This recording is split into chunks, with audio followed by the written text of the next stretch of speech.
नमस्कार दोस्तों, wealth sky के एक और नए इंटरेस्टिंग वीडियो में आप सभी लोगों का स्वागत है। मेरा नाम है सुधीर और बात करेंगे इस वीडियो में हम निफ्टी एंड बैंक निफ्टी के बारे में। दोनों के चार्ट को अंडरस्टैंड करेंगे, समझने की कोशिश करेंगे। जैसा हमने कल एनालिसिस किया था उसी के हिसाब से मार्केट आज बाउंस बैक करता हुआ दिखाई दिया है।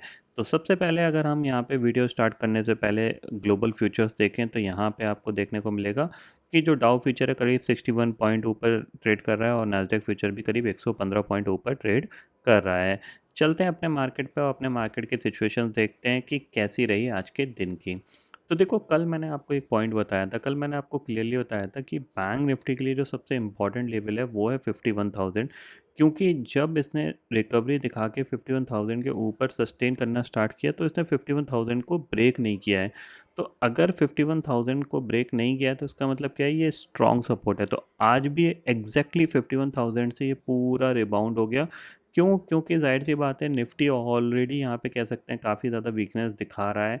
और शुरू में जो मॉर्निंग में जो पैनिक बना उस सिचुएशन में देखो आप, खुलने के साथ गिरा, गिरने के साथ इमीडिएटली यहाँ पे recovery I because of bank Nifty की वजह से।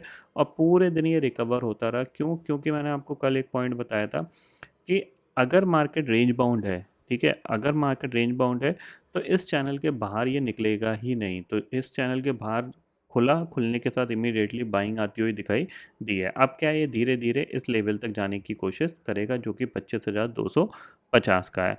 अब निफ्टी जब इस लेवल तक जाएगा तो बैंक निफ्टी कहाँ तक जाएगा, इस चीज़ को हमें अंडरस्टैंड करना है। तो देखो, सिंपल सी चीज़ है, अगर आप यहाँ से एक्सपेक्ट करते हो कि निफ्टी अराउंड 25,250 तक जाएगा, तो यहाँ से अगर आप मेज़र करते हो तो अराउंड आपका जो वैल्यू आती है करीब 1.5% की आती है, ठीक है। और अगर 1.5% निफ्टी चलेगा तो यहाँ पे बैंक निफ्टी हो सकता है आधा परसेंट, हम मान के चलते हैं आधा परसेंट या फिर 1% के आसपास यहाँ से चल सकता है। तो अराउंड इस गैप को ये फिल करने की कोशिश कर सकता है। यानी निफ्टी का जो टारगेट है वो 25,250 है और बैंक निफ्टी का जो टारगेट है वो आपका 52,800 या फिर 52,900 का टारगेट यहाँ पे बनता है, ठीक है।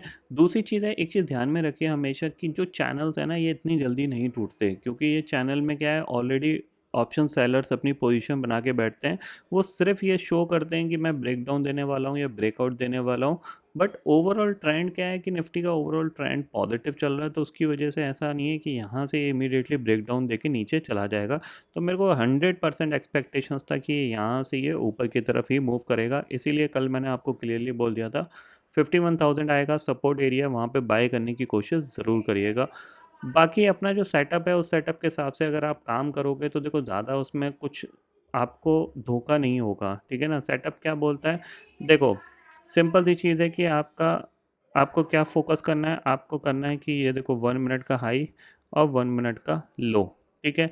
इसने लो को ब्रेक किया और रिवर्स होना स्टार्ट हो गया आपका और डे हाई का टारगेट यहाँ पे मिल गया। थोड़ा सा यहाँ पे रिट्रेसमेंट आया, उसके बाद ये दोबारा से ऊपर चलना स्टार्ट हो गया, ठीक है। अब ये सेटअप जो है कि ये परफेक्टली काम किया करेगा 20 तारीख के बाद, क्योंकि जो मैनिपुलेशन है मार्केट में वो धीरे धीरे ख़त्म हो जाएंगी, क्योंकि वीकली एक्सपायरी यहाँ पे ख़त्म हो जाएंगी, ठीक है। तो ज़ाहिर सी बात है, अब आपको इस सेटअप पे ज़्यादा फोकस रखना चाहिए, क्योंकि यहाँ पे क्या है कि अब आपको एक्यूरेसी और ज़्यादा मिलती हुई दिखाई देगी। अभी तक थी बट और ज़्यादा मिलेगी। लोग क्या है कि चीज़ों को भूल जाते हैं। बेसिकली क्या, सेटअप्स को अगर आप भूल जाओगे तो उसका कोई ज़्यादा बेनिफिट आपको नहीं मिलेगा, क्योंकि अगर आप हर दिन सेटअप को चेंज करोगे तो फिर कुछ ज़्यादा बेनिफिट यहाँ पे आपको नहीं मिलेगा। अब निफ्टी के लिए देखो, यहाँ पे अगर बात करूँ ओवरऑल आपको बाय किसको करना चाहिए, सेल किसको चलना है। अगर किसी भी तरीके से मार्केट में कोई भी वीकनेस दिखाई देती है तो आपको निफ्टी सेल करना चाहिए, और किसी भी वजह से आपको बैंक निफ्टी में अगर कोई भी ब्रेकआउट या आपको पोटेंशियल बाइंग दिखेगी तो वो बैंक निफ्टी में दिखेगी, क्योंकि निफ्टी ऑलरेडी बहुत ज़्यादा आउट परफॉर्म कर रहा है। अब दोनों को कहीं ना कहीं मैच किया जाएगा, निफ्टी और बैंक निफ्टी को लगभग लगभग बराबर की रेंज में लाया जाएगा, ठीक है। थोड़े से रिजल्ट सेशन भी चल रहे हैं जिसमें कि कुछ कंपनियों के रिजल्ट थोड़े ख़राब भी आ रहे हैं, उसकी वजह से भी निफ्टी अंडर परफॉर्म करेगा, ठीक है। तो मोस्ट प्रॉब्ली अगले 1-2 महीने के लिए आप बैंक निफ्टी पे फोकस कर सकते हो बाइंग साइड पे, और सेलिंग साइड पे आप निफ्टी पे फोकस कर सकते हो। ये चीज़ ध्यान में रखिएगा। ग्लोबल मार्केट की बात मैंने ऑलरेडी कर चुकी है यहाँ पे। अब जो रेस्ट ऑफ द एनालिसिस हम संडे को कर लेंगे, जिससे कि हमें मंडे को यहाँ पे पता चलेगा कि मंडे क्या हो सकता है, ठीक है। तो आई होप दोस्तों ये पर्टिकुलर डाटा आपको समझ में आ गया होगा दोस्तों। फिलहाल इस वीडियो में इतना ही है। आई होप ये वीडियो आपको पसंद आएगा। वीडियो पसंद आता है तो लाइक और शेयर ज़रूर करिएगा और चैनल को जो सब्सक्राइब कर लीजिए, क्योंकि मैं सुधीर लेके आता रहूँगा हर दिन आपके नए नए वीडियो इसी के साथ। शुक्रिया दोस्तों, जय हिंद।